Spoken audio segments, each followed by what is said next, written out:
When I first came out to California, which was in, let's see, it was 1946. And when I came out there, I got into a business where I had to make contact with a lot of police officers. And at that time, there was a consensus among, I won't say all the police, but the ones that I ran into, that marijuana was a very dangerous drug. They would talk about, how people used axes to commit murders and things like that.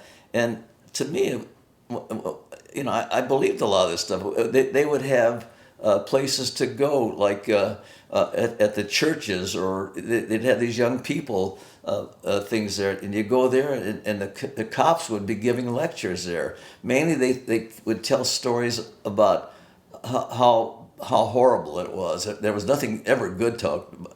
Like this one officer who was, I guess he was about 6'4" or so, and must have weighed over 300 pounds. That I was interviewing him in connection with a case.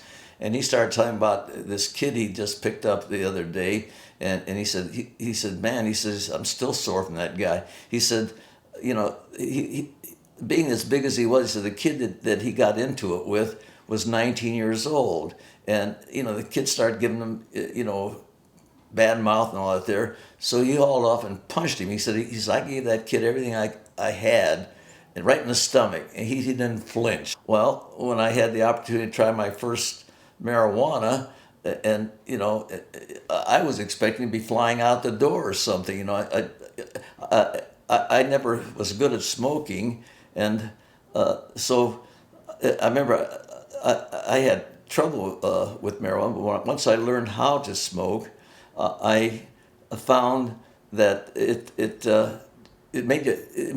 just gave you a feeling that when things are good, they're better under marijuana. If you like music, music is great. That music that you really love, if you hear it under the influence of marijuana, it's even greater. Well, the same applies to even sex and all that. I don't know if I should be saying this in front of my granddaughter, but it was a happening. The first time that I had sex under the influence of marijuana, it was so much greater. I mean, so much more. I mean, not that it wasn't always good, but it was just even better. This is a stun gun, and what you do is you push this button forward, and that turns on a light. And of course, you use it like a regular cane.